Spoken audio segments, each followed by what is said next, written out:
सुनतानी जी। हाँ जान, बोला। कहाँ बानी हमार मीत? जेल में बानी। हाँ, हे भगवान, ठीक तो बानी नू? तोहरा रहते कुछ हो सकेला का? ऐसन का हो गई कि जेल में पहुंच गई नी? वो है अर्जुन की करनी के सजा भोगतानी।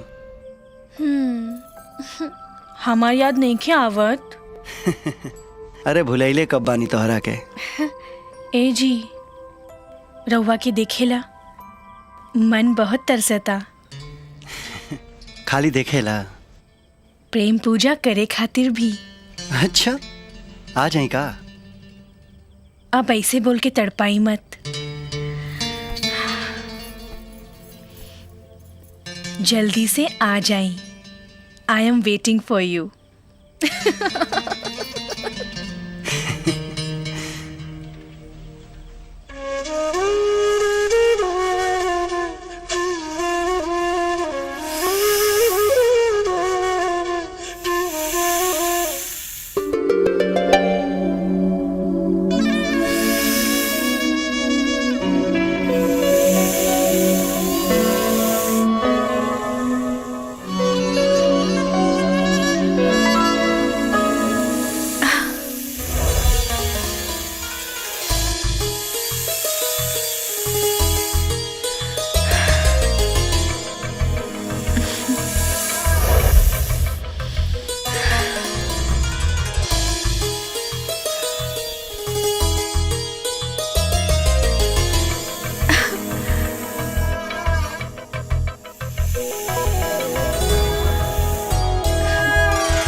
का भाईजान? अरे बोला ना। का जी, हम ना बुलौलो रहती तो वो आईती नहीं ना? कहीं ऐसा तो नहीं खे कि राउर दिल कहीं और लाग गइल बा? हमार दिल तो तोहरा होठ पे आ गइल बाटे। आज त मैं होठ के चूस ले।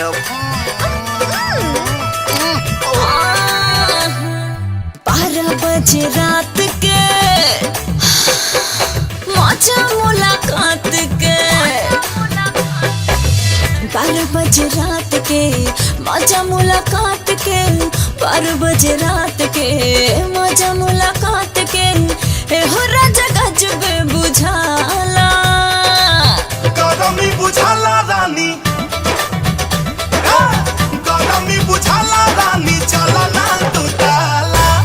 गरमी बुझाला रानी, चला ना तू ताला।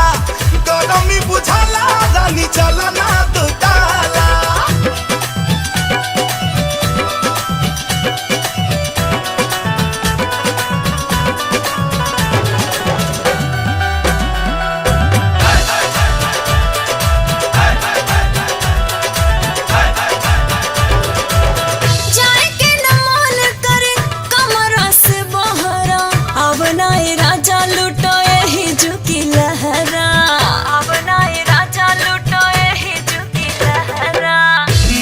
खराब गुल्ही करता पसेना, करे खातिर लोग इंतजाम कर दबेना।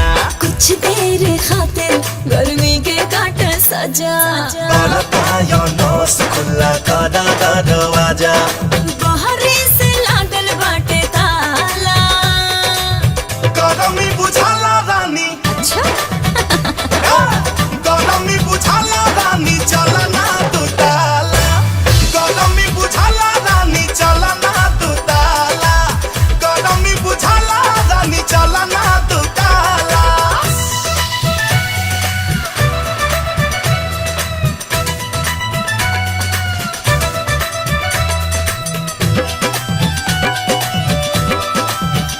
हो छतवा पे सुतल बाटे सबके हुगार के।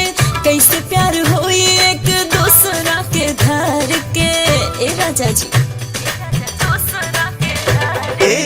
चुमा चाटी कोइल जाई ओढ़ी के चदर के। केहू के ना नींद टूटी एतनी पहर के। नजर के होके पड़े तब भोरे होई बदनामी। तहरा खातिर ये करे जा केहू के करब गुलामी। जे चीखाया बला